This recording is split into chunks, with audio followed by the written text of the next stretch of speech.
Here's one right here. Are you afraid? I'm not, because they don't bite. They don't sting. Slip them right at you. John Kelly मारूफ अमेरिकी अखबार Washington post में एक कॉलमनिगार हैं। कई दहाइयों से वो स्केडा नामी कीड़े के बारे में भी पढ़ते और लिखते आ रहे हैं। I'm fascinated by just how the cicada सिकेडाज की हैरानकुन और अनोखी जिंदगी मुझे हमेशा ही पुरकशिश लगती रही है। 17 बरस जमीन के नीचे गुजारने के बाद वो कैसे ये जान लेते हैं कि अब बाहर निकलने का वक्त आ गया है, और फिर कोई एक नहीं बल्कि अरबों की तादाद में ये किसी साइंस फिक्शन फिल्म की तरह एक साथ बाहर निकल आते हैं, जैसे इन्हें एक ही वक्त में कोई पैगाम पहुंचाया गया हो, जिसके बाद ये कीड़े दरख्तों पर रेंगते हुए अपने भूरे खौल को उतारकर किसी एलियन फिल्म की तरह एक नई शक्ल में ढलकर उड़ान भरते हैं।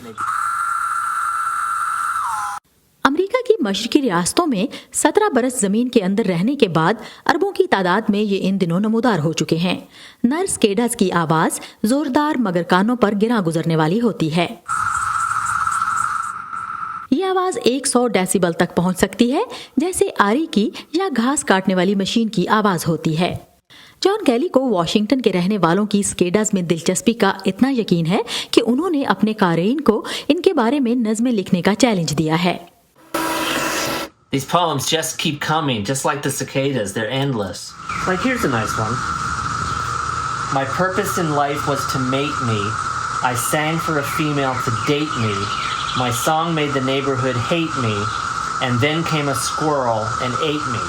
I'm hoping for some poems that really play up the fact that मुझे उम्मीद है कि कुछ नज़में ऐसी होंगी जिनमें सकेडास की गैर मामूली ज़िंदगी के इस पहलू को सामने लाया जाएगा कि ये कीड़े इतना अरसा ज़मीन के नीचे रहते हैं और ऊपर आकर अपने मुख्तसर वक्त को एक भरपूर अंदाज में गुजारते हैं। मैं चाहता हूँ कि ये नज़में इस शिद्दत को सामने ला सकें और ये कि हम इन सकेडास से ये सीख सकते हैं कि कैसे एक मुख्तसर अरसे को भी बामानी और भरपूर तरीके से गुजारा जा सकता है।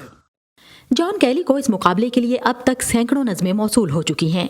जीतने वाली नज़्म अखबार वॉशिंगटन पोस्ट में शाया की जाएगी और ये इस कीड़े के लिए एक सही खराज तहसीन होगा जो अफजाइश नस्ल के अमल के बाद चंद हफ्तों के अंदर ख़त्म हो जाएगा।